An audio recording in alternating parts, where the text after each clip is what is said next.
So in case you guys missed it, today I'm going to be making another soil mix, and I just wanted to show you how I do it. It has been in one of my last videos, but I thought I'd make a video that perhaps you could save or come back to, which is just putting together our soil media. So I left the remnants of a mix outside. We've had a ton of rain and it has filled the wheelbarrow.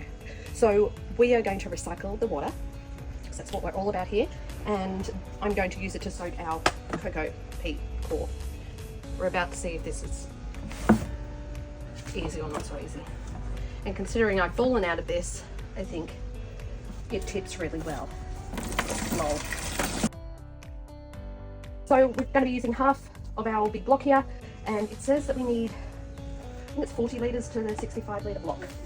I've done this so many times, and I think I guess how much goes in here, because this is a 40 litre bucket. It says 30 litres for the whole thing, but we're only going to be using half the block, so we're going to need about 15-20 litres.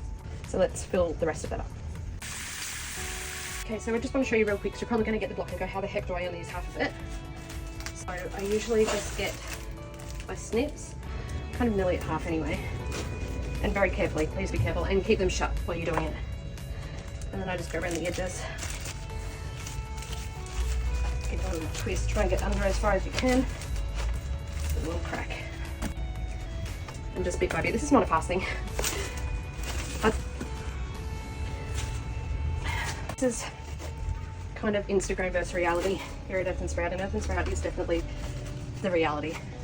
You need to keep this out of water as well, because it, from experience, it will swell in the packaging if it's exposed to rain. Now we just need to give that 10 minutes to soak. So handy hint, if you have to store everything outside like I have to, I save my soil bags, and we can put the cocoa peat into this bag to keep it out of the weather. Nothing fancy, we're just going to tuck it under like that and store it, and it'll be fine out of the weather. Reusing, recycling. Okay, so PPE check, mask and gloves. So our cocoa core is all soaked up. Perfect. You can see how much water that retains, which is great for our garden beds. So I'll put it up on the screen, but I use a mix. Completely up to you how you do this. This is just what I've learned, and I've had some great results with some of my other plants using this mix. It's what I discovered from trial and error. Epic fails and now wins. So we're going to be using a 60% ratio of the cocoa peat, and then we are going to use 30% of a compost mix. It's a quality compost mix. I love this one. To you again. I would love to be using my own compost. That is the end goal here. But as you saw in a previous video, that's a work in progress. So I've got 60-30, 5% perlite and 5% chook manure. Yeah, we're going in with the whole thing. We're going to make a big batch. And this is why you have to have gardening clothes.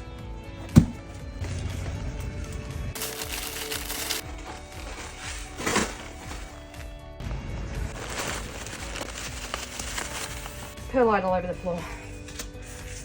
Okay. I just usually give it a couple of quick turns with the shovel, and then I love using my hands. And then we have a beautiful airy mix. I forgot to tell you why I use the ratio of things I do. We use the cocoa peat core as a water retention for the soil. It really helps to hold the water in on dry days, and I use the black marble for nutrition, to add nutrition to the soil, and then we use a little bit of chook manure for nitrogen, the perlite for aeration in the soil, which is really important for the roots down below. So that's our mix. You can watch along and see how we use it. Now we're finished, just a little hack. We're going to cover these with our kept empty media bags. Just going to bring it onto the edges, because while that was okay that I only had a tiny bit of soil in there, I really don't want it happening to this batch. So we're going to recycle, reuse. Go all the way down the edges